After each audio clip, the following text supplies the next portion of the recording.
കുട്ടികളും മുതിർന്നവരും അറിഞ്ഞുകൂടാത്ത ഒരു ജലസ്രോതസ്സിൽ പോയി ആരും ഇറങ്ങരുത്. പ്രത്യേകിച്ച് നീന്തറിയാവുന്നവർക്കാണ് ഏറ്റവും കൂടുതൽ ഈ അപകടത്തിൽപ്പെട്ട് ഞങ്ങൾ അവരെ എടുത്തിട്ടുള്ളത്. അവർക്ക് കോൺഫിഡൻസ് കൂടുതലാണ്, അതുകൊണ്ട് കൂടുതൽ അപകടങ്ങളിലോട്ടും ചെന്ന് പെടുന്നത് അവരാണ്. മറ്റുള്ളവർക്ക് അപകടമാവുന്ന രീതിയിലുള്ള മരക്കൊമ്പുകളായാലും വൃക്ഷങ്ങളായാലും കൃത്യമായിട്ട് നമ്മൾ മുറിച്ച് മാറ്റി അപകടങ്ങൾ ഒഴിവാക്കുക വേണം. മഴ സമയങ്ങളിലാണ് ഏറ്റവും വലിയ ഫയർ അപകടങ്ങൾ. മഴ സമയത്തുണ്ടായത് ഈ പറഞ്ഞ നെരിപ്പോടുകൾ കൊള്ളാൻ വേണ്ടി നെരിപ്പോടുകൾ ഉണ്ടാക്കിയിട്ട് അത് അശ്രദ്ധമായിട്ട് കൈകാര്യം ചെയ്ത് വലിയ തീ അപകടങ്ങളിലോട്ട് അല്ലെങ്കിൽ ആ വീട് നശിക്കുന്ന രീതിയിലോട്ടും പോയിക്കൊണ്ട് ആ സ്ഥലത്ത് ഒരു അപകടം ഉണ്ടായിക്കഴിഞ്ഞാൽ നമുക്കറിയാം ആദ്യം എത്തുന്നത് അവിടുത്തെ ആ പ്രദേശത്തെ നാട്ടുകാരായിരിക്കും. അങ്ങനെ രക്ഷകരായിട്ട് വരുന്ന ആൾക്കാർ അത് പിന്നീട് അവർ ചെന്ന് അപകടങ്ങളിലോട്ട് പെടുന്ന ഒരു അവസ്ഥകൾ ഉണ്ടായിട്ടുണ്ട്. രക്ഷകർ ഒരിക്കലും അപകടത്തിൽ ചെന്ന് ചാടരുത് ദയവ് ചെയ്ത്.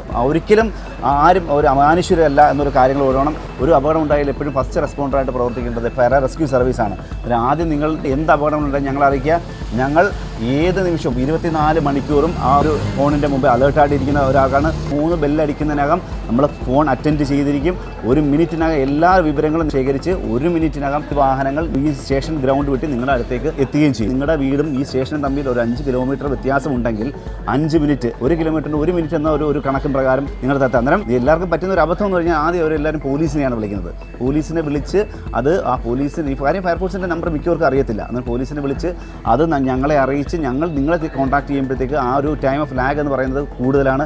അത് ഉണ്ടാവരുത്. ആദ്യം അറിയിക്കേണ്ട ആ ഫസ്റ്റ് റെസ്പോണ്ടറായ ഫയർ ആൻഡ് റെസ്ക്യൂ സർവീസിന് നിങ്ങൾ അറിയിക്കുക. ഒരു ലാൻഡ് ലൈൻ നമ്പർ എല്ലാ സ്റ്റേഷനിലും ഉണ്ട്. പോലീസിൻ്റെ ആയാലും ഫയർഫോഴ്സിൻ്റെ ആയാലും നമ്മൾ വീട്ടിൽ ഒരു ബുക്കിൽ എഴുതി സൂക്ഷിച്ച് അത് നമ്മുടെ പ്രായമായവരെയും കുട്ടികളെയും പറഞ്ഞത് മനസ്സിലാക്കുക. ഏറ്റവും മുമ്പിൽ നിങ്ങളെ സഹായിക്കാനായിട്ട് ഞങ്ങളുണ്ടാവും. ഞങ്ങളെ സഹായിക്കാനായിട്ട് നിങ്ങൾ ഞങ്ങളുടെ പിന്നിൽ അണിനിരക്കുക. അപകടങ്ങളിലോട്ട് ആവശ്യം കൂടി അപകടങ്ങളിലോട്ട് ഈ രക്ഷകർ ചെന്ന് ഒരിക്കലും ചാടാതിരിക്കുക.